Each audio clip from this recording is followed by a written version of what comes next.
let's get the flow, the immediate flow of the Maimer. There were two questions and they're both related.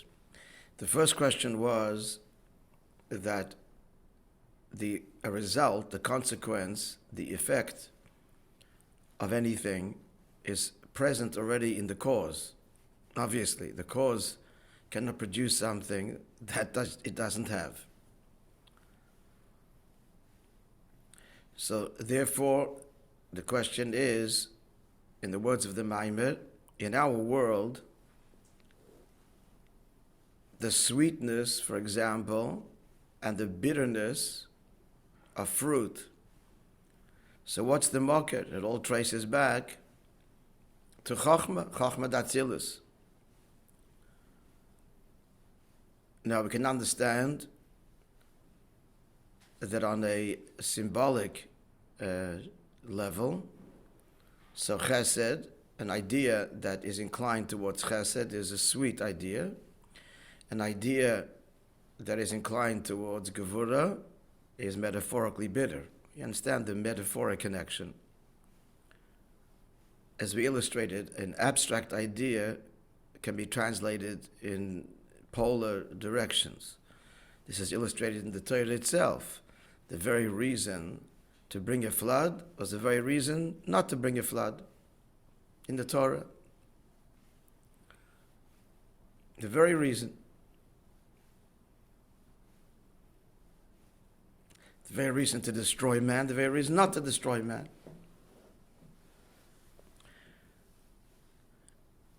So we understand that metaphorically, the connection, but that's not the question. The problem is that it's nishtalshel, it devolves. Whatever happens in this world devolves from the spiritual source. And yet, the world of ideas, a sweet idea or a bitter idea, a harsh conclusion or a soft conclusion, is a different world completely, a mohus acher from sweetness or bitterness of fruit. That was his question. We see b'poel in the words of the Maimed that shemesikas hatapuach, the sweetness of an apple, for example, mohus b'fnei atzma, it's a separate entity, a separate substance, which is not kolol, not present at all in the seichel, which is another kind of mohus. Now we have to get an answer to that, because he asked the question, and the answer is that we already learned, or about to learn. The second related question, existential question, similar nature, is how does unity produce plurality? How does Atzilus, which is the rarefied and unified world of divine expression, which is the forces, the unified forces that create creation, then produce a world of multiplicity and division? Simple question. A good person, a nice person, just cannot do anything or express anything that is ugly and bad, because they're nice and good. If that's what's within, that's what's going to be expressed. So Atzilus is, the creative force is unity, is oneness. How does it produce biyah, division, and so on? It's a similar kind of question. How does Chochmah, Atzilus, produce physical sweetness or physical bitterness, the different kinds of apples, chesed and gevura, in a physical incarnate? It's a different mohus. That was the question. Now, frankly, having looked at the answer which is about to come in our Maimer, I cannot say that I fully grasp it myself, but we'll try and share it. To understand this, he introduced, and this is very complex and dense. I would suggest you don't try and read Ephraim, because you won't get it, and maybe you will if you hear me now, but it's very difficult. So, to understand this, Ephraim, you're clear on the questions? Yeah. So to understand this, he introduced this notion of the Rikiya, and we need to get very clear what's what. Hopefully we're getting it clear. Again, the geography, just matching up the imagery, the language, the words, and then understanding it is another matter. But we can't understand it till we don't get the jigsaw puzzle put down straight. The pieces. So, to understand these very difficult, profound questions, or they're simple questions, but difficult and profound answers, he introduced the rakia that separates between the upper waters and the lower waters. So what we need to get clear now is that the water is tainug. Water represents delight and pleasure. Tainug is tainug. Let's get this clear now. Tainug is one entity, delight. Now already we're told there's an upper delight and a lower delight. So we're already getting a hint to the answer to the question. It's still tainug. But is there division? Yep. There's Mayim Elyonim and Mayim Tachtonim. This is quite physical. Second day of creation. We hear a kia bein mavdil bein Mayim lemoyim. That the expanse divides between the upper waters and the lower waters. The outset, the whole world, or the universe, really, was submerged in water. And then the separation came on day 2. So water is tainug. Now this is very significant because the Maimon does not address this at all, at least I don't think so, even at the end, is that the whole creation begins with Nis'av HaKadosh Baruch Hu, God's tainug. God's chosen delight.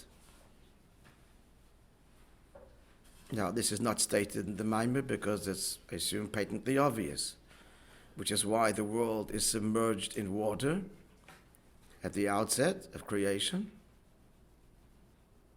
Because at the outset of creation, what dominates is, why is this all happening? Because of God's chosen, I emphasize the word chosen, desire for the dir b'tachtonim. That's why there's a creation. Yeah, none of this is stated in the Maimon, but it's assumed. I would assume it's assumed. So, there's the Mayim Elyonim and the Mayim Tachtonim. Now again, this is critical to grasp because this is really the core of the answer. It's all one tainug. But there's an upper tainug and a lower tainug. So let's hit the pause button now and say, which I think we did say earlier, that means that our quest for pleasure physically is really our quest for God, the ultimate source, rooted in God's chosen delight and pleasure to have a relationship with us, which is why every pleasure we seek and experience, although initially gratifying, sensually, physically, in the end turns up empty and leaves us wanting, because that's not really what we wanted. We want the pnimius hatainug. We want to experience God's delight, a relationship with God. In the words of Manis Friedman, every Jew is running around the planet because he has an appointment. I got to be somewhere and just not quite sure where. But we're always pursuing that elusive, got to be somewhere. Get this done, next. Until we understand what we're really looking for. L'cha'ora, I think this is, although not in the words of the Maimon at all, but this is going to be the answer. Essentially. Now we need to understand it in detail. So,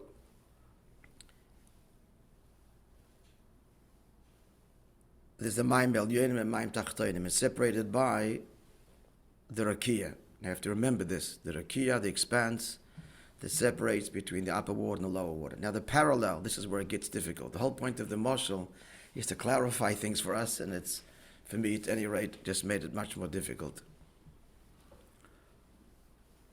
The mashal is the way the human body works, and we're talking particularly about the chatzar hakoved, which we said was what? I forgot the term. I mean, you actually came up with different terms. But anyway, the Maimer's language is, it's the division between the liver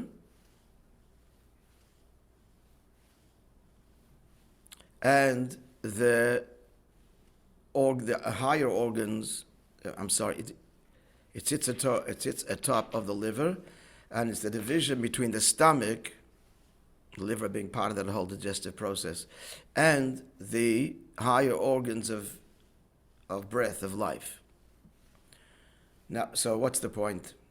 That's the rakia that separates between the mayim elyonim and the mayim tachtonim. Let's get that clear further.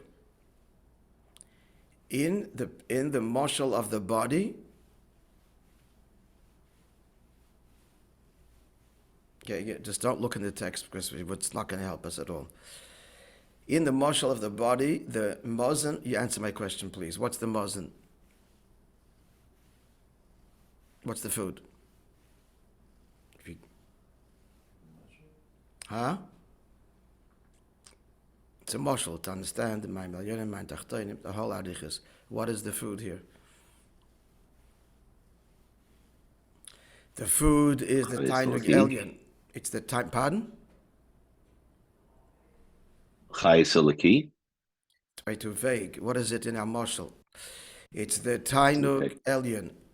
It is the essential tainug that is then broken down into specifically tainug elyon and tainug tachtonim, or nourishment for the higher organs and nourishment for the lower organs,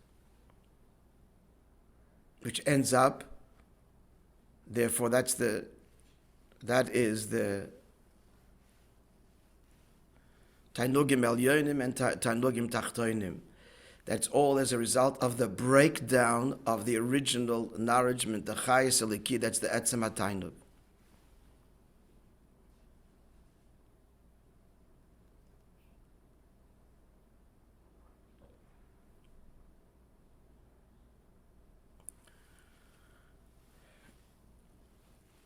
Okay, so the moshel there is in the chatz, whatever the term is, what sits atop the liver.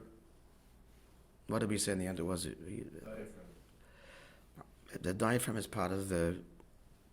Maybe, I don't know. It's not what the translation says. I don't know. Maybe. Okay, whatever it is, we get the general idea. Now, so what happens? He says, the Maimer says, so food to go. Here's the thing. Here's the nuance here. It's got to be digested. The food has to be digested in order to provide the nutrients for the upper organs and the lower organs. If the food goes directly into the upper organs, food goes into the lungs, you choke, God forbid. If the lungs are sustained by the food and drink. So it's the stomach that causes this breakdown and then distributes the nutrients accordingly to the upper and the lower. Yeah? Now, we got a little bit stuck. You know, the language, the words of the Maimer.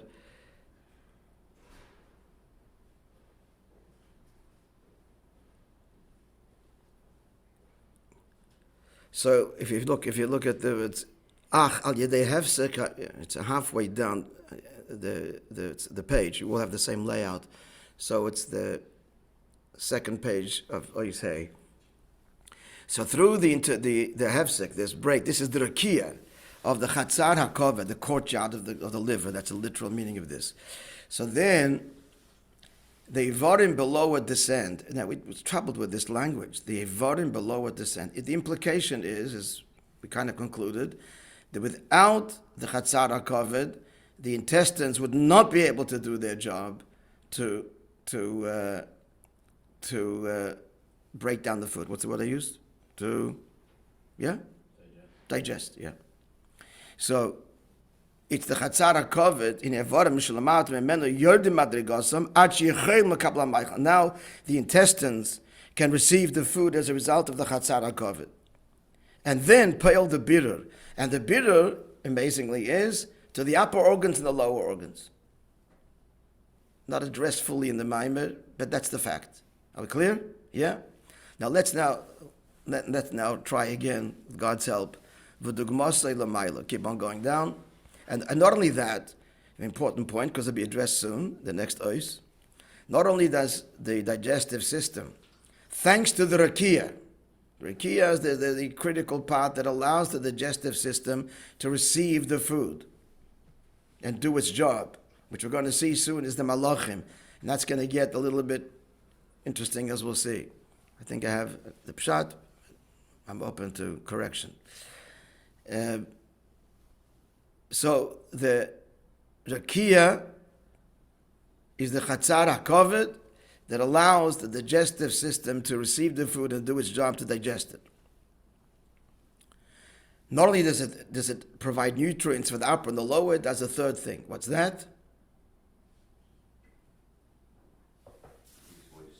The waste. It expels it outside. Now let's have a look and see the parallel Lamaila. The Gemara says Lamaila didn't exiv.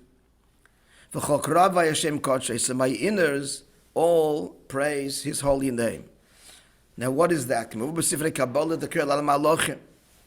Okay, we got this black and white that the malachim are the inners. That's the digestive system. And the kroim Hashem krovayim, which are called the inners, krovay shem bevaradim u'mefartim es hashefa shenimshach mimayim helyonim. So they take the divine flow that's drawn to them from the mayim helyonim, shem atanugim helyonim. These are the higher delights. Lies nimshach mozen v'chayes l'chol ha'olamas. They break it down so that it's nourishment for all of the worlds. Now here's where we have to get clear. But wait a second. He just said it came from the... Where does the mozen come from? Where's the shefa come from? It's already coming there. And now he's going back. It's providing nourishment. So, l'chorda, when he says here, tanugim elyon, that's the etzem atayna, before it's broken down. Not to be confused with the higher organs and the lower organs. L'mayla and l'mata. Like I said at the outset of the shir. That's what's one, epiphany that I think there's the pshat here. There's quite a few more that we need to make sense of the text. So far. So what's happening here? So the malachim, they are the intestines, and they receive the etzem atayinuk, the mozen, and then they break it down to provide for the higher worlds and the lower worlds. Tzorich iyan, what does it mean? How do they provide for the lower worlds? It's not addressed in the Maimir. I'm not going to address it either. But that's the mitzias. Just like the stomach provides nourishment for the lungs and the higher organs, the brain, etc. It comes down to the stomach and it nourishes the brain. It's the mitzias. Just the hasbara beruchni is another discussion. The Maimir doesn't explain it, so I'm not going to, or try. But that's the mitzias.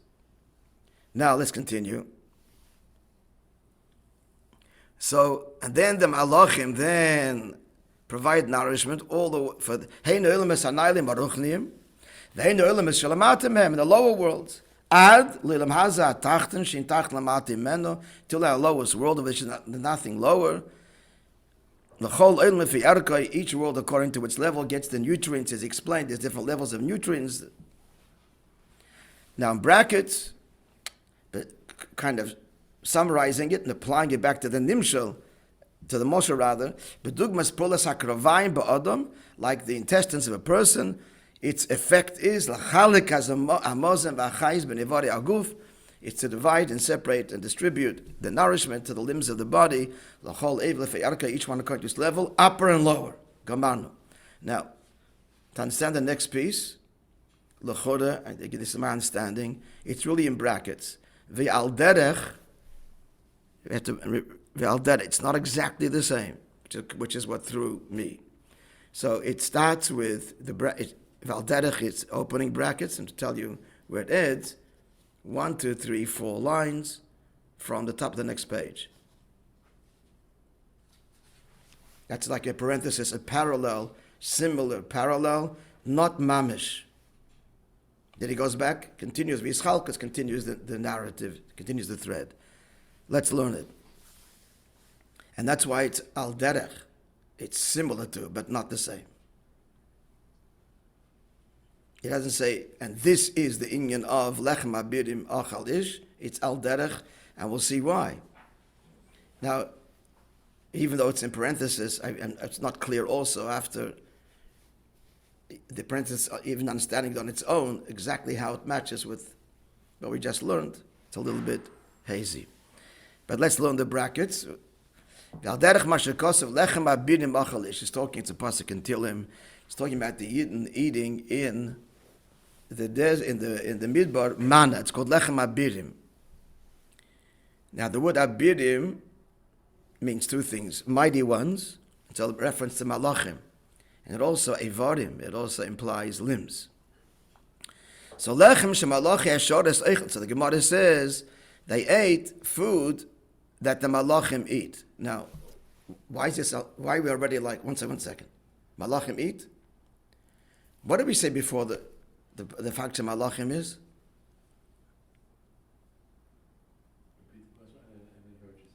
Huh? I didn't hear the question. He just says now that the lechem and the malachim eat. Now this is already a bit of requires. We have a question immediately. How did he define the malachim until now? They're the ones that break down, that digest the food. Right. They don't eat. But obviously they do. The stomach also has to be nourished. The stomach, in addition to breaking down, also has to be nourished. Yesh loimer, that's what it means. But again, this is al derech. It's not exactly, because till now the emphasis was in terms of the role of the malachim. They break down the mazen. Here he's having them eating the mazen. So it's so why even bring this? You'll see. So it's al derech. So the malachim, v'hainu shalechem shemalach hasharis eichlin loisoi, the bread, the nourishment which the malachim eat, mazen v'chais malach hasharis, the nourishment the malach hasharis, the ministering angels, nimshich v'yorad, that draws, it descends from them. That's the parallel here, that they cause nourishment to below and above, as stated earlier, but here emphasis below. Nimshich v'yorad liyas mazen v'chais lamata. It descends to become food for who? Us, down here in the desert. Shezeh shalechem zeh ochal ish. This is eaten by it's used the singular. Who's the ish? So the Medrash says there Moishe, Vayish Moishe. Pasuk calls him Vayish. But the whole point is that wouldn't help us. Moishe is higher than a malach or whatever. No, it's even further. K'moikein kol b'nei Yisrael. Everybody benefited from the manna, which they ate, because they what? Is al derech. Their role is also to provide a birur that can be eaten by who? By lower dargas. That's the al derech here. Kol b'nei Yisrael afil elu shoy bedarga nemucha shalem doka b'meduka, even the lowest levels, as the Gemara says, the Torah describes the manna as being ready-made, as being fried or cooked, or being ground in a mortar. So how did it come? Depends. Tzadikim, Beinim, Rishoyim. So even those that had to grind it, it still came down to them as well. That's because the malachim piled the birur in the lechem, that it becomes digestible and attainable even to the Rishoyim.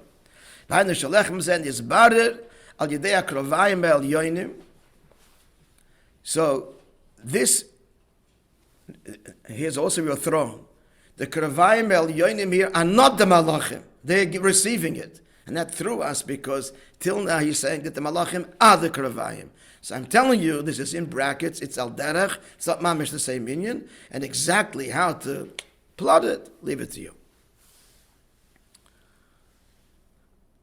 So this bread is nisbar idea Kravayim El Yoinim, v'nechlak v'nivdo liyes mozen v'chayis ha-malachi ha-shades. This now becomes nourishment for the angels.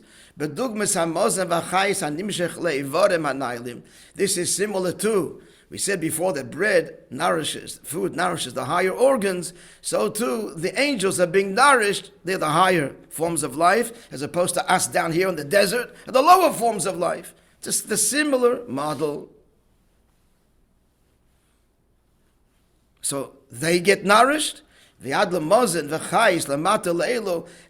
So they're the upper ones. And likewise, the lower ones, that's us. We get down here just like the lower limbs also get. What through us here is, what through me is, that till now he's explaining the malachim as the evarim, and now we say no. There's kravayim elyonim that the malachim get nourished by. But then they become the means by which the lower forms of nourishment, us, even Rishoyim in the Midbar received. Close brackets. It's not so critical. Interestingly enough, in the summary of the Maimer, their overview, they completely don't even touch this. They just give them. Now that was Al Derech. Now let's go back to the theme of and this all has to answer. This is all meant to explain to us what? What were the two questions again? Two related questions. What are the two Tainugim? Huh? Why are there two Tainugim? Why the two? I'm not sure what you mean. That was the previous Maimer. How is the mesikus and the merirus of an apple rooted in Chachma Datzilus? It's a different mohus. How does this ilo produce that olul? And the second question was, how is from Olam Ha'achtos, Atzilus, how does it produce Hafrada, division? Yeah, that was the question of this ois. Of ois, the end of ois Gimel. Now ois Dalet is now going to, this is all to explain this, all to help us understand it. So I gave the outset at the beginning of the shir. Because be'etzem, it's one inyan of tainuk. That's the nukud of the answer. It's one nourishment. The payal nourishes the higher, nourishes the lower, even the Rishoyim, which is why he brings it. He wants to bring down how low the tainuk gets. But be'etzem, it's one tainuk. And what does that mean? As I think it means, against it saying that our whole seeking tainuk and pleasure is we're seeking a likus. That's the pnimius. To Bemis, it's one Inyan. Even though externally radically different. Externally. But at the end of the day, we're seeking nourishment. We're seeking tainug. Why? Because we are a result of the Eibishter's tainug. We are a result of the Nis'ava HaKadosh Baruch Hu. So he chose to delight in us, and at the end of the day, we're seeking to delight in him, which means to be one with him. And that, as we explained, is why the world is covered in water, lachatchila. The outset of creation is the Gilor Debish's Tainug. It's all submerged within him. And then the separation of the higher waters and the lower waters, and the task thereafter is to unify the waters. Mayim tachtoinim boichim. The whole pouring of the water, and I'm referring to. Right away at the outset of creation, the lower waters were crying out, we want to also be close to the heavenly throne. What have you done to us? You've thrust us into the world of the sensual, material, physical world, and we're entangled. But at the very outset of creation, the Mayim tachtoinim boichim. So when is the resolution to that? Simchat Beis HaShoeva, the pouring of the water, dafka from Mayim tachtoinim on the Mizbeach. This is all a portent. It's all a portent for the ultimate objective. Umolla ha'aretz deis Hashem, kamayim liyom machas. The world to be filled with knowledge of God, like the water covers the ocean floor. Then it's going to be the higher waters and the lower waters all one, which means that in every physical experience, what will we experience in it? The time ruchni, that it's all you and the relationship with you. That's the tachlis. And we're there. We're there. The world is there. You want to enjoy the world. If it's not going to be in a relationship with Hashem, it turns up empty. If it is, then Shabbos is beautiful. You feel the fish is delicious. The challah that your wife baked, Why? Because it's the Tainuk Ruchni you're sensing here that then grants legitimacy. Oh, that's what that Tainuk Gashmi is really Bepnimi all about. And we're here already. It's thousands of years. We tried it every other way, up, downwards, upside down, all directions, all turned up empty. All right, friends, to be continued.